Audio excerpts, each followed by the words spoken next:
Hello guys, and welcome to the third episode on how to create your first game in Unreal Engine 5.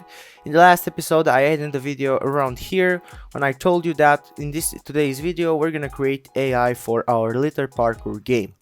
Now to do that is not very complicated. All we need is another blueprint character. To do that you want to go to content drawer, right click and blueprint class. I'm gonna choose character and I'm gonna name it enemy_BP. Alright, let's drag it in the level, and it's kinda empty, so let's add a cube to it so we can see it better. Double click, hit add and search for cube. Good. Now let's scale it up so it fits inside this capsule. Alright, let's compile. Now when we hit play, is right here. Now obviously it doesn't do anything because there's no code in it. Before actually continuing creating our AI logic inside the character, we have first to tell the AI where he can walk. To do that you want to click on this cube with the plus icon, and under volumes click on nav mesh bounce volume. Now this box appears. Let's reset this position, so 0, 0 and 0. There you go. Now it's down here. To better visualize this, I'm gonna hit P, and there you go. So this green area represents the area where the enemy can walk. Now notice that is not a perfect square as our volume is. So if I drag this just around here, as you can see, it cuts itself because it adapts. So let's drag it again to 0 and let's scale it up a little bit. I'm gonna scroll down under brush settings. Okay, I'm gonna edit the z-axis to around 100. There you go. And the x and y to 8000. If you haven't modified the ground, it should be filled. Alright, so let's save. We can disable this visualization by pressing P. Now let's go back to enemy BP and let's actually code the enemy to work. So I'm gonna go to the event graph and we can delete begin play and begin overlap, and on the event tick I'm gonna drag it and say AI move to this one with this white box. Click. Alright, so this node basically is gonna move the AI. It takes as reference a pawn, which is the enemy. So drag it and type self. It also takes a destination parameter or an actor parameter. Because we want to follow the player, I'm gonna take the target actor and connect that to our player reference. But how do we get a player reference? Well, that is pretty simple. I'm gonna add another node, and this one is called get actor of class. As actor class, I'm gonna search for player BP, and the return value I'm gonna connect it on target actor. Now at this point this is done, so we can just hit compile, save, and let's move the enemy around here so we can observe how he's following us. Now remember that in the last episode we've changed a bit the parameters of our player. We changed a little bit the speed. Now this one has the default speed, jumping and so on, so it will be slower. Let's hit play, and would you look at that, we have the enemy that is following us at all times. Let's add here a platform. I'm gonna click on this cube 4, I'm gonna duplicate it and let's drag it around here. Let's copy its Z position, so 550, 550. Alright, so it's on the same position. Let's scale it a little bit. Let's drag our enemy here, and when we hit play, he's not moving at all. Why is that? Because the available area that he can walk to is not set up here. So let's drag it a little bit. So now that we've correctly assigned the position, let's hit play again. The enemy is still up there and he's not moving whatsoever. That is because he cannot get to our location, because here is an inaccessible area. So while it's an inaccessible area, we want the enemy to move to a random point on its accessible area. To do that, We want to go back into enemy BP and edit this a little bit. Okay, so I'm gonna disconnect the event tick from our code. So now the enemy is not gonna do anything whatsoever. You can disconnect nodes by holding Alt and clicking on the node. Alright, so I'm gonna right click and search for begin play. Before actually doing anything, I want to create another custom event. So add custom event. I'm gonna say AI roam, because this is exactly what our AI is gonna do. He's gonna roam around, he's gonna wait a certain amount of time, and after that he's gonna roam again. So I'm gonna call that AI roam. So from here, AI move to, right? Right. Okay, so the pawn is self. Where is he going? Because we cannot just tell him to go, I don't know, here, because once he gets there, that's it. It stops. So what do we do in this case? Well, Epic Games was thinking about it, and they actually made our node random reachable point in radius. Now it's gonna get us a random point on this walkable area that our enemy can go to. So connect your random location into the destination. Okay, you can see an origin and a radius. Basically, he's gonna choose a random point in this radius. So we gotta edit the radius first. I'm gonna say here 3000, and the origin get actor location. Alright, so we want to calculate the radius from the actor current location. Once we do that, we want to delay a little bit. So delay, and we're gonna wait around 3 seconds.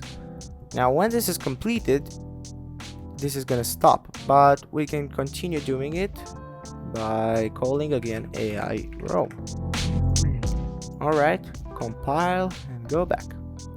Now when we hit play, let's jump to the platform, and as you can see, our enemy is choosing constantly a random point, is waiting a little bit, and then he chooses another one. Okay, so I jump here, and the enemy seems to like ignore us because he's not following us, but he can walk through here. Like, this is a recognizable area, he can get us from here, but he chooses to not do that.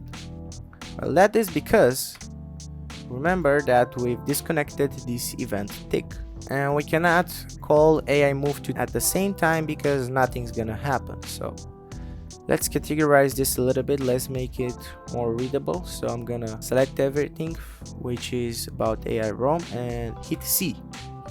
I'm gonna comment this as AI roam. You can go wild with this, like you can customize whatever you want to from here.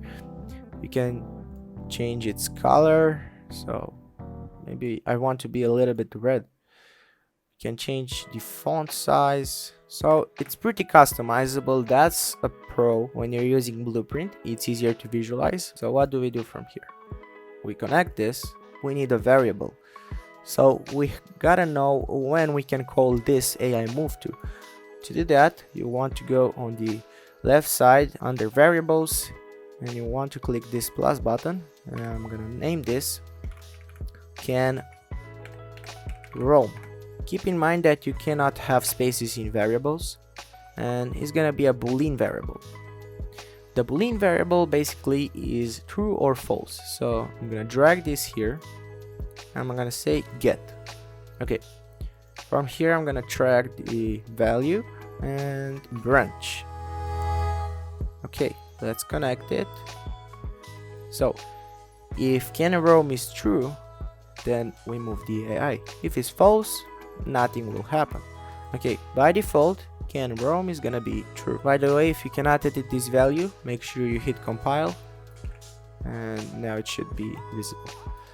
Alright, before actually calling this, we want to see if there is any paths available to this location. So find path to actor synchronously. Connect this here, and we need a path start. Now this is just get actor location, and the goal actor is this one. Connect it here. That's it. With this setup, we can find any paths. We get in return a navigation path. Now I'm gonna drag this and we're gonna check if is valid. If it's valid, that means that the player is actually on this green portion.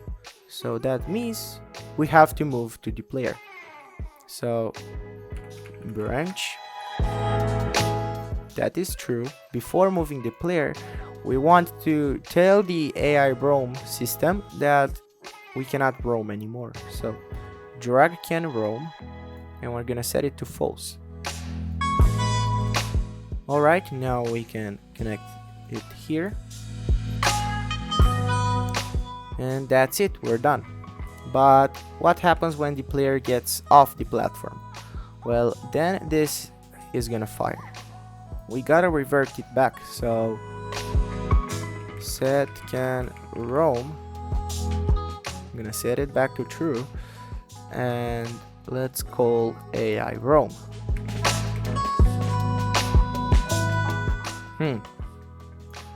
But if we wait a bit and think what we've done here, tick is gonna be executed every frame.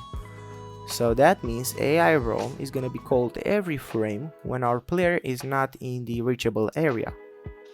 So that's an issue, because that means the enemy is gonna teleport to random locations every frame. We don't want that. So before actually calling this, we need to execute this only once. So to do that, you call do once, not multi-input the first one. There we go. We have here as inputs the normal one, the execution, and the reset.